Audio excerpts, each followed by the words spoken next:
Alright, so our next stoichiometry problem is called a mole to mass stoichiometry problem.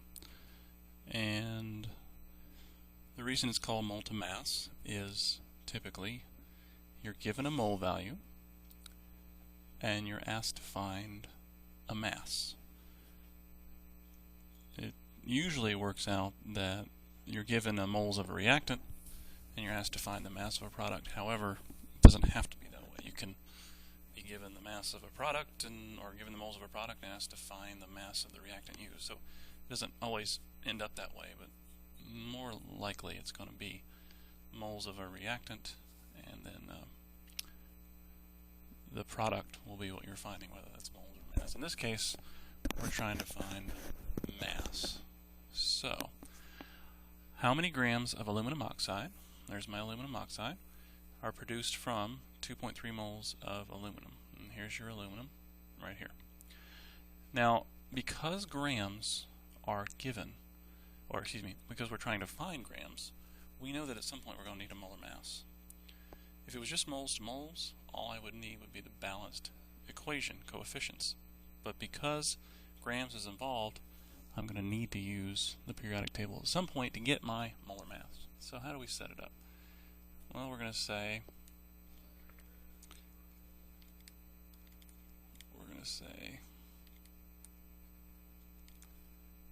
how many grams of aluminum oxide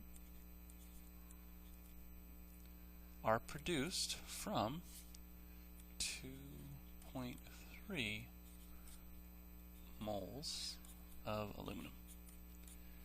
So again, all I'm focused on is the aluminum here and the aluminum oxide. I don't really care about the iron 3 oxide, and I don't care about the iron produced in the middle. I'm assuming, because it's not mentioned, that there's plenty of iron 3 oxide in the reaction, so I don't have to worry about that.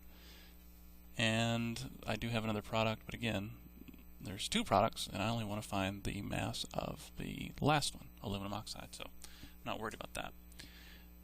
Now, it would be great if I could go from moles of my given amount to grams of my product, but there's no way to compare two things by their gram value because things aren't the same size, atoms aren't the same size, so grams of one thing to grams of another just doesn't work. So how do we get from one substance like aluminum to another substance like aluminum oxide? Well, that's where we use our mole ratio. And I know that for every 2 moles of aluminum, I'm going to get 1 mole of aluminum oxide. How do I know that?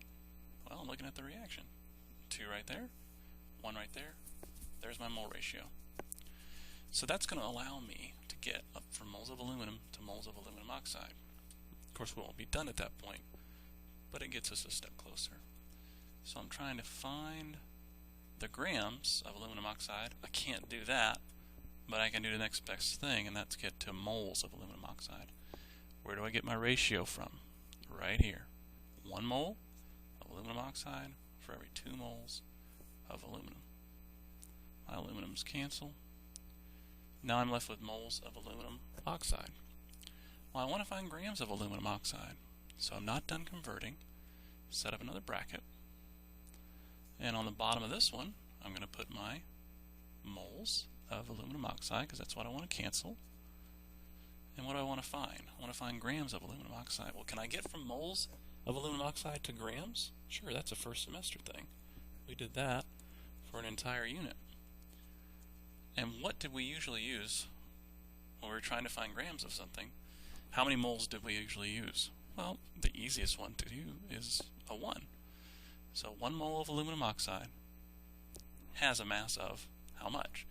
So we go to our periodic table and we say, alright, I got 2 aluminums, each one of those is 26.98 grams. Again, that 26.98 comes from the periodic table. We have 3 oxygens, each one of those is 16. And I'm going to multiply those out. I get 53.96 here. And I get 48 here.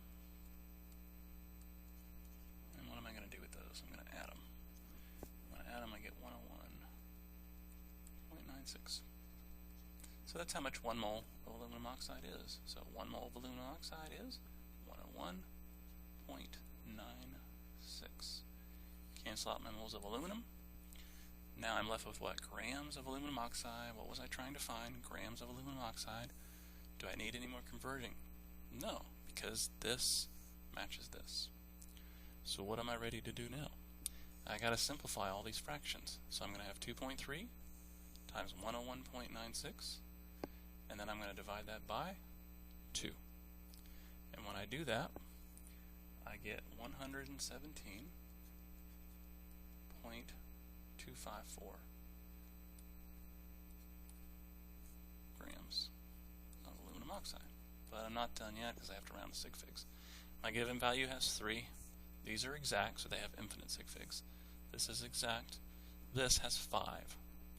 So which one has the least amount? My given value does. That's 3 sig figs. This is my third sig fig, the 7. Next to the 7 is a 2, so the 7 remains a 7. And I round to 117 grams of aluminum oxide. And there's your standard mole to mass problem.